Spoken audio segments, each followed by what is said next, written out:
Turning East Germany and West Germany into one country changed history. But iconic scenes like these don't even tell half the story. These moments were decisive, but they were just the beginning of German reunification. A complicated process of making two countries with radical differences into one. These differences represented the fundamental rivalry of the 20th century between capitalism and communism. It was a unique process because we don't have a master plan. There isn't any other example. Reunifying the two Germanys nearly didn't even happen. And 30 years into it, there's still a lot to do. Let us unpack that for you.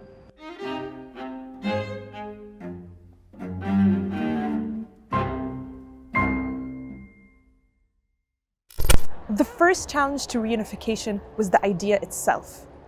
In the late 1980s, memories of a big, powerful, and devastating Germany were still relatively fresh.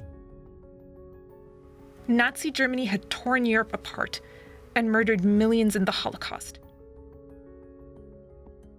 It was defeated in World War II.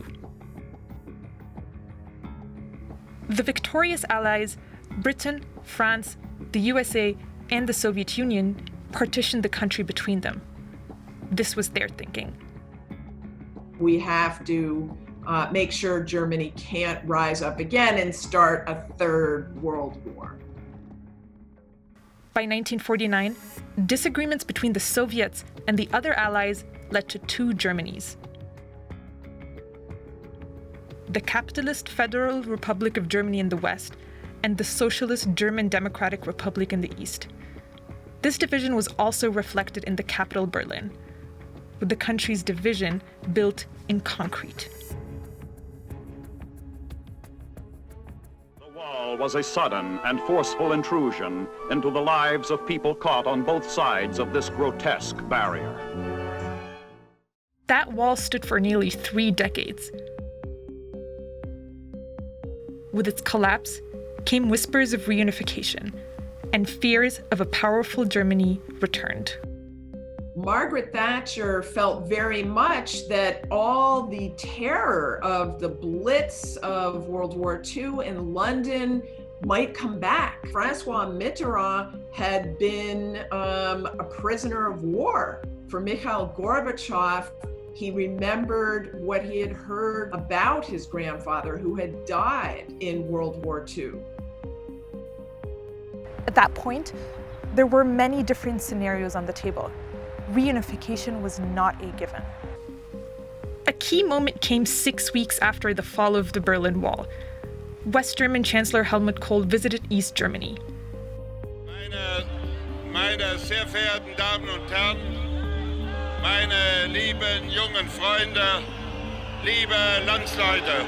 He saw a sea of people, many of them holding up big placards saying, United Germany, one fatherland.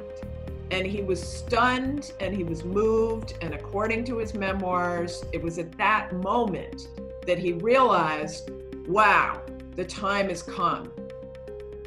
But Kohl had to convince those other leaders, who as victorious allies still had enormous influence. First, the Soviet Union. Its economy was crumbling. Kohl said Germany would fund sending Soviet troops home from the east. For the Europeans in the US, a framework for the new country did the trick. Germany promised to never develop atomic, biological, or chemical weapons, and it accepted a limited military integrated into NATO. Some Allied troops were to stay in Germany too, and Germany promised more European integration. So there was a sense of, okay, there's going to be a broader European structure, a deeper structure within which united Germany will be integrated, and therefore it'll be safer. The East German people were already convinced. The first free and fair elections in the GDR favored parties pushing for speedy reunification. Just a little over 6 months later, a crucial step was taken. The two Germanys became one country,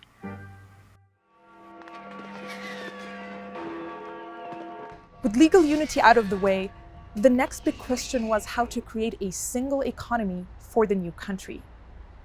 Integrating a socialist system into a capitalist one was an enormous undertaking. It had never been tried before. Over the next 30 years, the government poured over 2 trillion euros into the East to bring it up to speed with the West.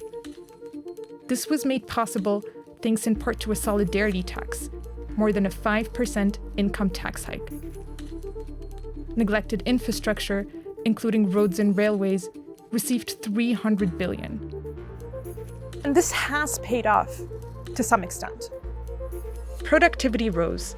Per capita GDP in the former East was 43% of the West's in 1990.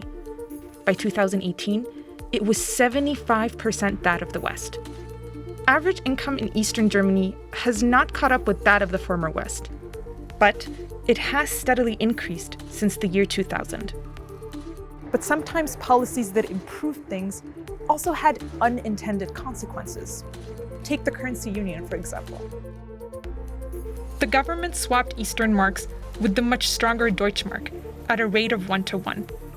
Savings in the East were suddenly worth much more than before, but it increased the pressure on Eastern companies. Their products became expensive, as well as largely unwanted. It was like a perfect storm for many East German companies that were struggling from structural challenges over the last 40 years, but now they are also thrown on the world market in a global competition. In the years immediately following German reunification, over 14,000 East German companies were privatized. The federal government of Western Germany was convinced that just private investors, private managers could manage this task to transfer companies from planned to market economy. And many of those companies soon closed. As many as 4 million people in the East, who had grown up with a constitutional right to work, saw their jobs disappear. Many others had to take jobs far below what they were qualified to do. More than 2 million people simply left. This underlined the feeling of many East Germans that they just are not allowed to bring in at least some of their own values and experiences in the new unified state. That unified state was not only trying to merge 2 economic systems, but also 2 social systems. These differences may have been less obvious, but they were deeply rooted. Eastern society was a socialist society with a strong emphasis on equality, social equality, basic consumerism. The Western society was more like a capitalist society with competition, with hierarchies, with a great diversity of equity, of property. Capitalism is very good at promoting itself as this, lush, fun experience. But what people didn't understand is that there's a price to be paid. There's competition, there is a lot of pressure. There was a widespread feeling among Easterners that their country had been taken over by the West, judged inferior. Many felt humiliated and sidelined. This sentiment still persists. A 2019 survey of Easterners showed 80% of respondents feel the West has not sufficiently acknowledged their achievements since reunification. And while they do see improvements in a number of quality of life aspects, like availability of goods and services, they are much more likely to be worried about losing their jobs. What was missing was a public debate about the social mental cost and the psychological burden connected with the mass unemployment, which nobody can imagine before in East Germany. People feel left behind, so they're turning towards what they have, which is often their national identity or even their racial identity. So they're at risk of falling for right-wing ideas. This had a national impact in 2015, when Chancellor Angela Merkel let hundreds of thousands of migrants into Germany. Fears of what this could mean, combined with xenophobia and feelings of being ignored by politicians sparked protests. The backlash in the former East was significantly stronger than in the former West. Some used the slogan,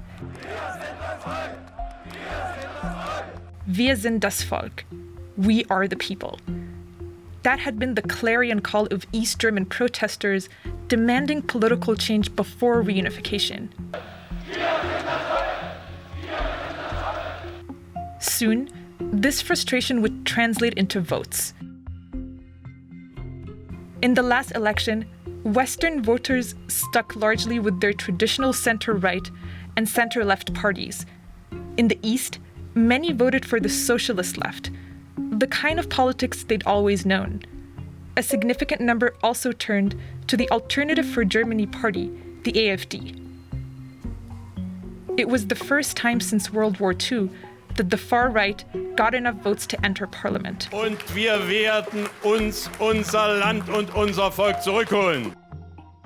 The message got lost. The parties who have basically pulled out of big parts of East Germany have to really engage young people in the values of, democracy and freedom.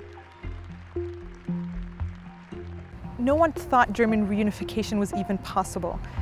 And 3 decades on, all that remains of the physical separation of the two Germanys are bits of the Berlin Wall, like these. Yet year after year, as Germany takes stock, it's clear reunification is still ongoing.